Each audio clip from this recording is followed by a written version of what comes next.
आप कथा सुन रही हैं।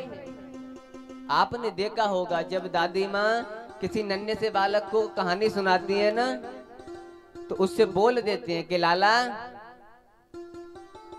मैं कहानी तो तुझे सुना रही हूं,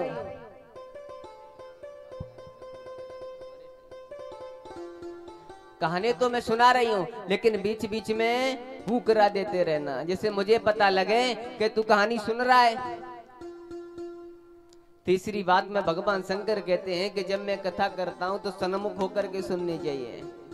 आप हमारे सामने रहें और मैं आपको कथा सुनाऊं। कथा को, भगवान के कीर्तन को कभी छुप करके नहीं सुनना चाहिए, सन्मुख होकर के सुनना चाहिए। अब तो महाराज सारी बातें समझा दें, सारी बातें महाराज समझा दें।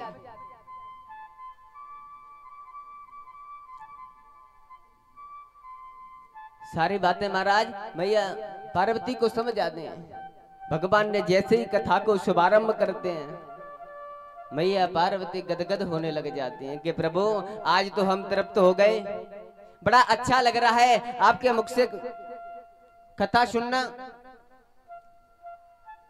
महाराज एक दिन निकला, 2 दिन निकले, 3 दिन निकले, भैया पार्वती ओम ओम का उच्चारण करती चले जा रही हैं। कहते हैं कि जब प्रथम दिवस की कथा समाप्त हुई तो जो पर्वत पर जो फूटा अंडा पड़ा था ना, वो कथा के प्रभाव से साबुत हो गया।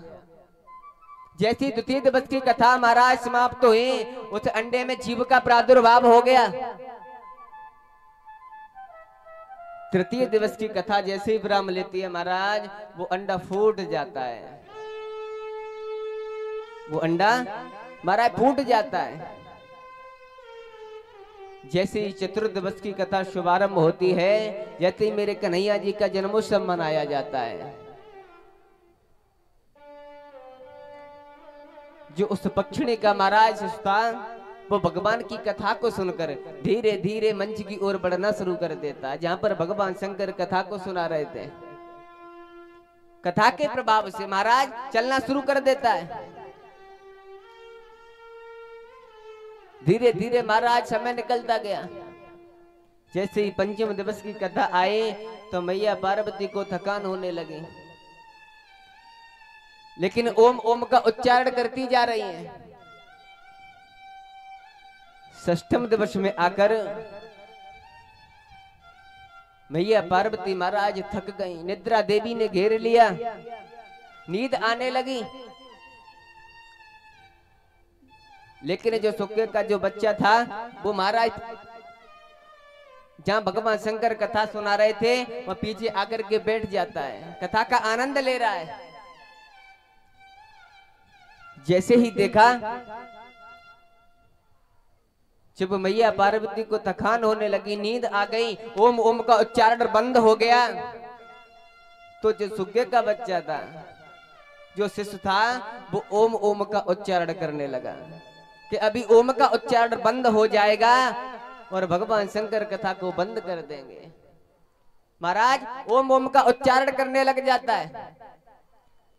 जैसे सप्तम दिवस की महाराज कथा समाप्त होती है, भगवान शंकर जैसे ही जयकारा लगाते हैं कि बोलिए वृंदावन विहारी लाल की जय हो। जैसे ही महाराज जयकारा लगाया, मैया की नींद खुली कि भगवान आगे क्या हुआ। भगवान शंकर कहते हैं कि आगे क्या हुआ। आप कहां थे कि प्रभु मुझे नींद आ गई थी, मेरी आंखें लग गई थी, मुझे नींद आ गई थी। भगवान शंकर ने सोचा कि जब आपको नींद आ गई थी तो ये ओम ओम का उच्चारण कौन कर रहा था, ये ओम ओम कौन बोल रहा था।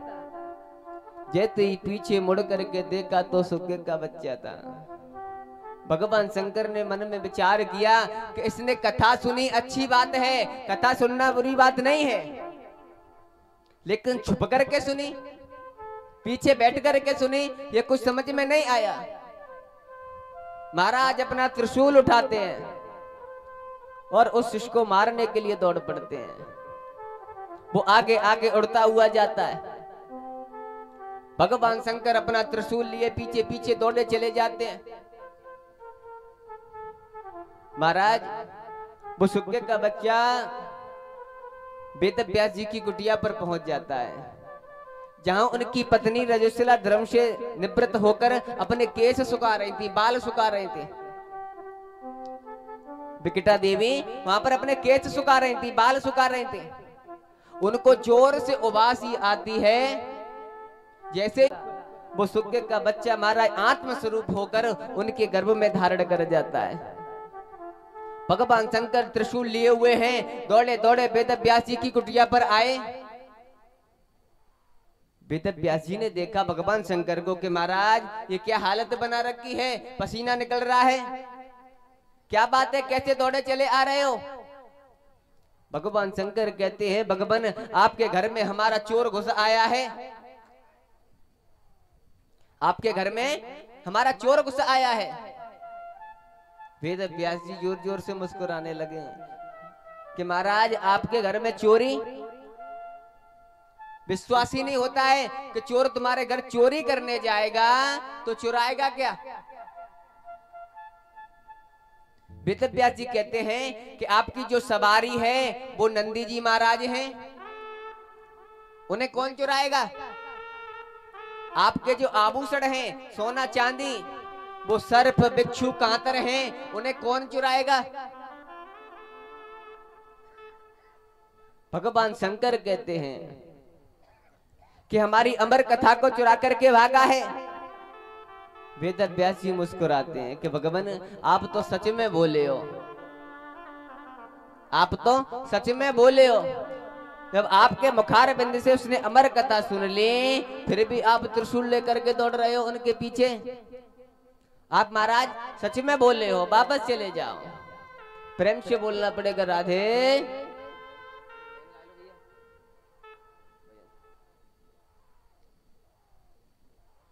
बिहारी लाल की जय हो, जय जय श्री राधे।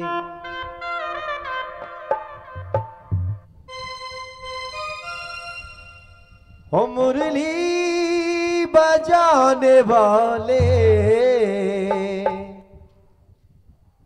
मुरली बजाने वाले, मैं दास हूँ तुम्हारा, मैं दास हूँ तुम्हारा। मुरली बजाने वाले, गिरवर उठाने वाले, मैं दास हूँ तुम्हारा, मैं दास हूँ तुम्हारा, मैं दास हूँ तुम्हारा, मैं दास हूँ तुम्हारा।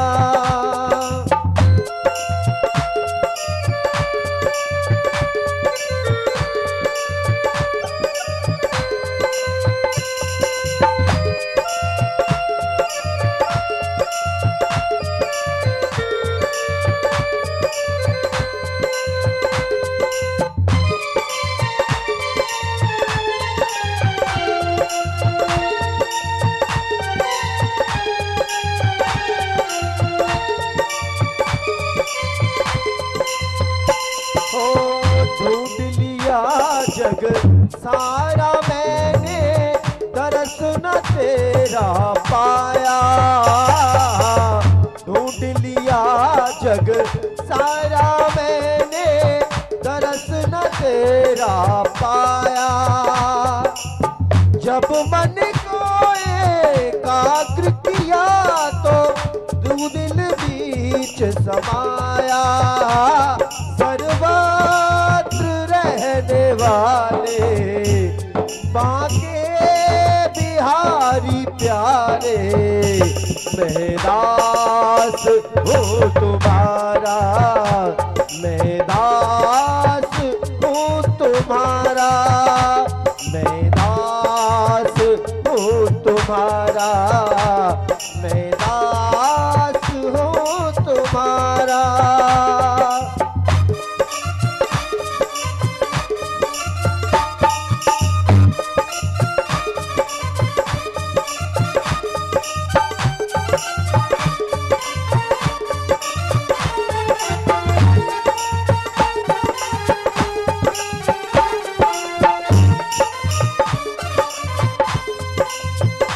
ओ तेरी माया ने प्रभु मुझको जग में खूब नचाया,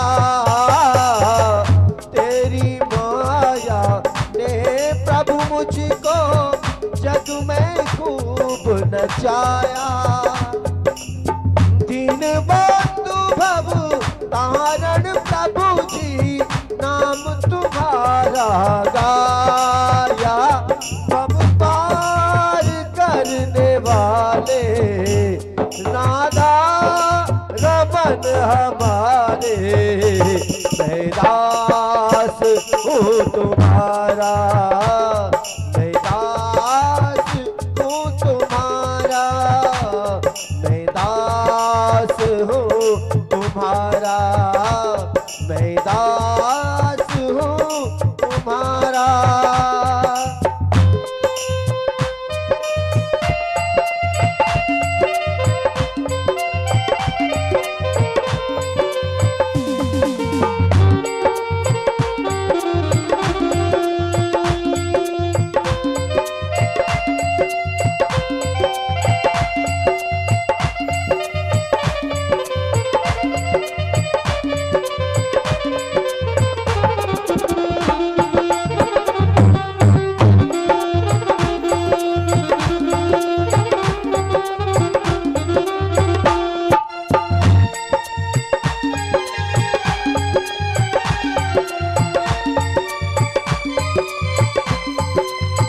भगत अजामिल गणिका तारी मुझको क्यों बिसराया, भगत अजामिल गणिका तारी मुझको क्यों बिसराया।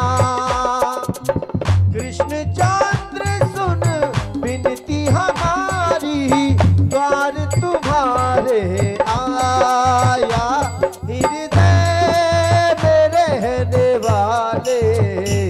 बाके बिहारी प्यारे, हृदय में रहने वाले बाके बिहारी प्यारे, मैं दास हूँ तुम्हारा, मैं दास हूँ तुम्हारा, मैं दास हूँ तुम्हारा, मैं दास हूँ तुम्हारा, मैं दास हूँ तुम्हारा, मैं दास हूँ तुम्हारा।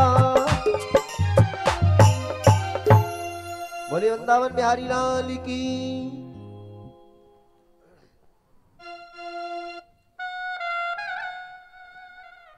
कहते हैं महाराज, जब सुखदेव जी महाराज अपनी मां के गर्भ में आए, कहा जाता है, शास्त्रों में वर्णित है कि जीव को सबसे ज्यादा कष्ट अगर कहीं होता है तो वो मां के गर्भ में होता है। जब मां के गर्भ में जब बालक होता है ना, तो व्यक्ति को सबसे ज्यादा कष्ट होता है। मां अगर कुछ तीखा खा लेती है तो उस बालक को जाकर के लगता है, कहीं उल्टा सीधा पैर रख जाता है तो उस बालक को कष्ट होता है। तो गर्भ से ही उस बालक का ध्यान परमात्मा की ओर जाता है कि भगवान अब की बार बाहर लेकर के आओ, मैं तुम्हारा खूब भजन करूंगा, अब की बार ये आने जाने का कुछ चक्कर ही में खत्म कर डालूंगा, इतना भजन करूंगा तुम्हारा। लेकिन यहां मुझे कष्ट होता है, तकलीफ होती है। सबसे ज्यादा कष्ट व्यक्ति को मां के गर्भ में होता है महाराज, कि मैं जब अब की बार बाहर आऊंगा तो तुम्हारा अपार भजन करूंगा, भक्ति करूंगा। और सुखदेव जी महाराज ने अपने मां के गर्भ को महाराज स्वर्ग बना दिया था, बैकुंठ बना दिया था। 12 वर्ष तक जिस मां के गर्भ में रहे, नित्य वहां पर महाराज वेदों का पाठ करते थे, ध्यान करते थे। मां को जब तकलीफ होने लगी, मां को जब तकलीफ होने लगी तो वेदव्यास जी से कहती हैं कि भगवान अब अपने बालक से कहिए कि ये बाहर आए, अब हमें तकलीफ होती है। वेद व्यास जी महाराज ध्यान करते हैं कि भगवान आप आने का कष्ट करें, लेकिन सुखदेव जी महाराज कहते हैं कि भगवान अगर मैं बाहर आ गया तो विष्णु की माया मुझे घेर लेगी। मैं जैसे ही आऊंगा ये घर घर मुझे पूजा पाठ इत्यादि करने के लिए भेजेंगे, धनोपार्जन करने के लिए भेजेंगे, मेरा भजन अधूरा रह जाएगा। मैं तो यहीं पर ठीक हूं, मैं यहीं पर ठीक हूं, मेरा अच्छा भजन चलता रहता है।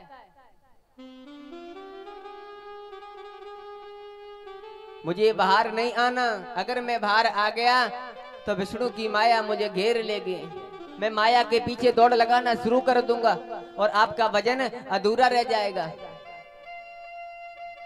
जब मैं छोटा सा था ना तो मेरे दादाजी एक भजन सुनाया करते थे, ये मेरे बड़े बूढ़े बेटे सब जानते होंगे।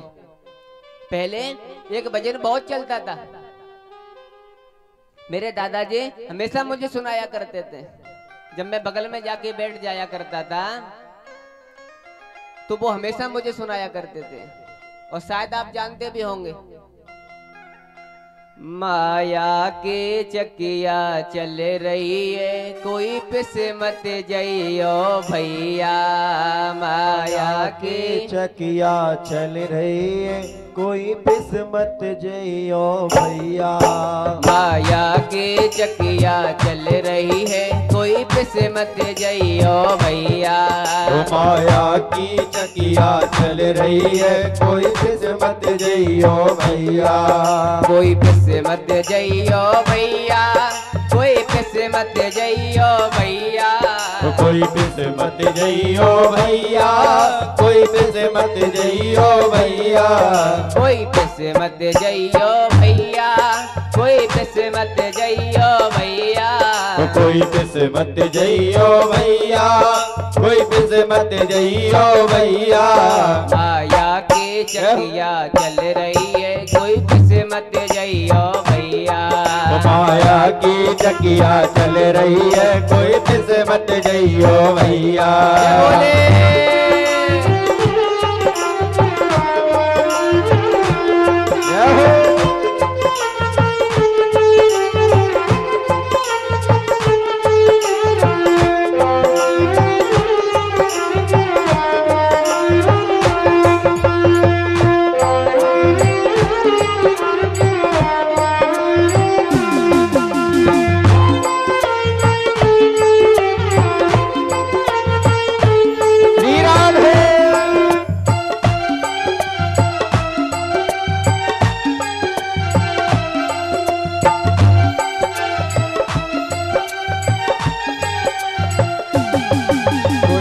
मत जइयो भैया, कोई पिस मत जइयो भैया।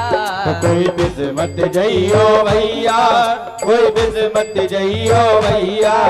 कोई पिस मत जइयो भैया, कोई पिस मत जइयो भैया। कोई पिस मत जइयो भैया, कोई पिस मत जइयो भैया। माया की चकिया चल रही है, कोई पिस मत जइयो भैया। माया की चकिया चल रही है, कोई पिस मत जइयो भैया। माया की चकिया चल रही है, कोई पिस मत जइयो भैया। माया की चकिया चल रही है, कोई पिस मत जइयो भैया। कोई पिस मत जइयो भैया, कोई पिस मत जइयो भैया।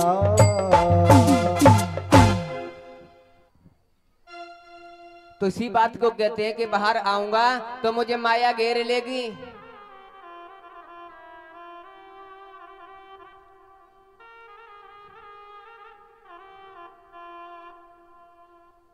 मुझे विष्णु की माया घेर लेगी, बाहर मुझे नहीं आना है। तो कहा जाता है कि मेरे गोविंद को आना पड़ा कि आप बाहर आए, आपके ऊपर कोई विष्णु की माया का असर नहीं होगा। आप एक निष्काम भक्त हैं, निस्वार्थ भक्त हैं। बाहर आए और निस्वार्थ प्रेम की चर्चा करें। कहा जाता है महाराज, जब सुखदेव जी महाराज बाहर आए तो जन्म लेते ही सीधे वन की ओर जाना शुरू कर दिया। जन्म लिया और महाराज सीधे वन की ओर प्रस्थान करने लगे। सीधे महाराज वन की ओर प्रस्थान करने लग जाते हैं। इनके पिता वेदव्यास जी महाराज पीछे पीछे चलना शुरू कर देते हैं। पीछे पीछे चलना शुरू कर देते हैं कि यम प्रव्रजन्तमनुपेतमपेत कृत्यम द्वैपायनो विरह का तेरे आजुहाव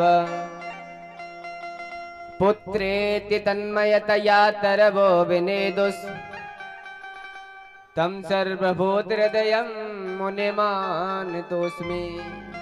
महाराज पीछे पीछे दौड़ लगाना शुरू कर देते हैं। जैसे ही जंगल वन में पहुंचे आवाज लगाते हैं, पुत्र पुत्र।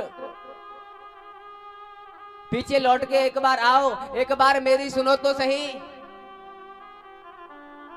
महाराज एक बार पीछे मुड़ करके नहीं देखा, एक बार पीछे मुड़ करके नहीं देखा।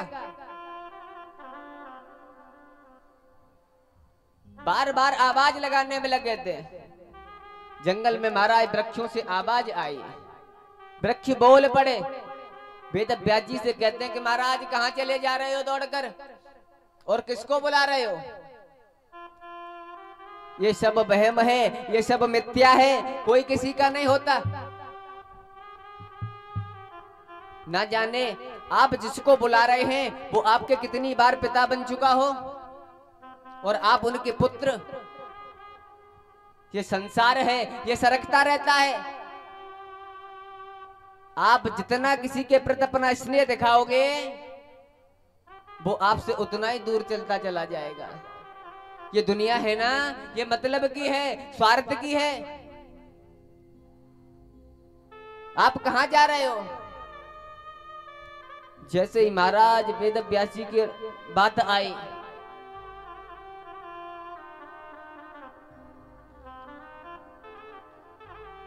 आप घर लौट जाइए, ये लौट के आने वाले नहीं हैं। आवाज लगाते चले जा रहे हैं महाराज, एक बार भी पीछे मुड़ करके नहीं देखा। आज उदास होकर के घर वापस लौट आए। सुखदेव जी महाराज जंगल में चले गए भजन करने के लिए। इधर जब पूछा कि भगवान इतना बड़ा विद्वान, इतना बड़ा तपस्वी इनके घर पर आया, वेदव्यास जी कौन है? ये वेदव्यास जी कौन है? तो बड़ी सुंदर बात कहे कि नारायण के पुत्र हुए ब्रह्मा, ब्रह्मा के पुत्र हुए महाराज वशिष्ठ, वशिष्ठ के महाराज शक्ति, और शक्ति के महाराज पाराशर जी। इन्हीं के घर महाराज इनका प्रादुर्भाव होता है।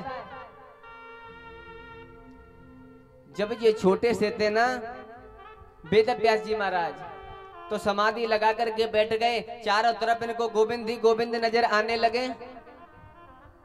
तो अपनी मैया से कहते हैं कि मैया अब मैं यहाँ रहना नहीं चाहता हूँ, मैं वन में जाना चाहता हूँ एकांत में, जहाँ ठाकुर जी का भजन कर सकूं। बूढ़ी मैया कहती है कि लाला बेटा तू वन में चला जाएगा, बुढ़ापे में माता पिता को महाराज बहुत आस रहती है अपने बच्चों से कि ये मेरी सेवा करेंगे। अब हम वृद्ध होने को जा रहे हैं कि बेटा अब तेरी मुझे जरूरत है और तू वन में चला जाएगा, मेरा क्या होगा? मेरा क्या होगा? वेदव्यास जी महाराज कहते हैं कि मैया तुम चिंता मत करो, जब जब आपको मेरी जरूरत पड़ेगी, आवश्यकता पड़ेगी, मैं आपकी सेवा के लिए तत्पर आ जाया करूंगा। अभी आप मुझे ना रोकिए। वेदव्यास जी महाराज उसी समय महाराज वन में चले जाते हैं, और जैसे ही समाधि लगाकर बैठते हैं सारा ब्रह्मांड उन्हें नजर आने लगता है। रोने लग जाते हैं, आंखों से आंसू चल पड़े। उन्होंने जब देखा कि कोई भगवान का भजन करना नहीं चाहता, अगर किसी से कहो तो महाराज उस बात को गलत लेना शुरू कर देता है। अगर किसी को समझाओ तो महाराज उल्टा बोलना शुरू कर देता है। कोई भजन करना नहीं चाहता।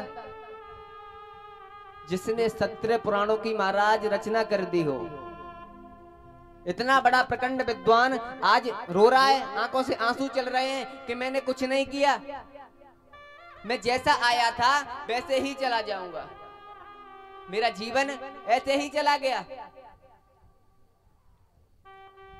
इतना बड़ा विद्वान नारद जी महाराज ने देखा कितना बड़ा प्रकट विद्वान आज रोता है, इसकी आंखों में आंसू हैं, ये रोने में लगा हुआ है। नारद जी आए, आकर के वेद व्यास जी से जैसे ही देखा कि गुरुवर आइए आपका स्वागत है, कि क्यों रोते हो, क्या बात है? कि प्रभु मैं जैसा इस दुनिया में आया था वैसा ही चला जाऊंगा, मैंने अपने जीवन में कुछ नहीं किया, जैसा आया था वैसे ही मर जाऊंगा। नारद जी ने विचार किया कितना बड़ा विद्वान, जिसने 17 पुराणों की रचना कर दी हो, आज वो कहता है कि मैंने कुछ नहीं किया, मैं जैसा आया था वैसा ही चला जाऊंगा। इतना बड़ा विद्वान।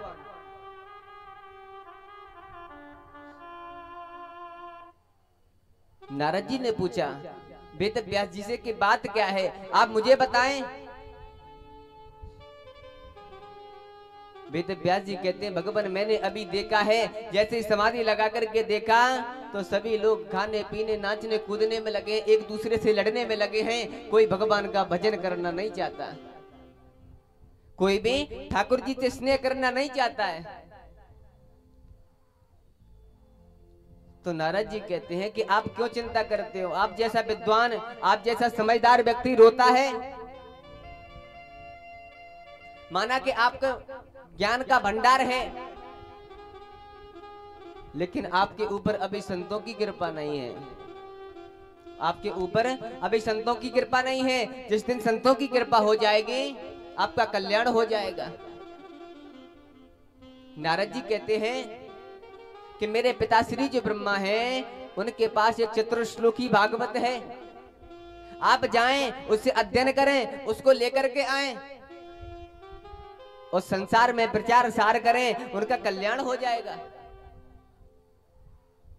वेद व्यास जी कहते हैं कि मैंने इतना सब कुछ किया और आप कह रहे हैं कि चतुर्श्लोकी भागवत से सब कुछ हो जाएगा। नारद जी कहते हैं कि मैं सिर्फ इतना कहना चाहता हूं कि जब तक संतों की कृपा नहीं होगी आप कुछ नहीं कर सकते हो। नारद जी कहते हैं कि आज जो मैं नारद बना बैठा हूं ना, ये भी संतों की कृपा से बैठा हूं, मैं नारद नहीं था, मैं नारद नहीं था महाराज। आज नारद जी वेद व्यास जी को अपने पूर्व जन्म की कथा सुनाते हैं। नारद जी कहते हैं कि संतों की कृपा से आज मैं नारद बन गया। पूर्व जन्म में मैं एक दासी का पुत्र था, मैं एक दासी का पुत्र था। मेरी मैया संतों के आश्रम में रहा करते थे। जब मैं छोटा सा था तो मेरी मैया मुझसे कहती थी बेटा ये बुजुर्ग हैं इनको प्रणाम करिए, ये संत भगवान हैं इनको प्रणाम करिए।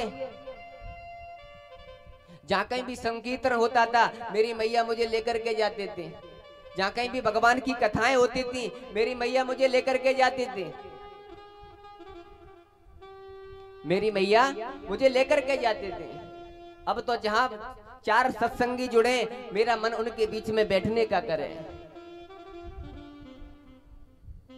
और महाराज आजकल की माताएं डर जाती हैं। एक जगह कथा कर रहा था तो एक नन्हा सा बालक महाराज बड़े प्रेम से कथा सुनता था, आराम से सुनता था, अपने दादाजी के दादी के साथ में आता था, कथा सुनता था और घर पे जाकर के अपने दादा और दादी को उस कथा को सुनाता था।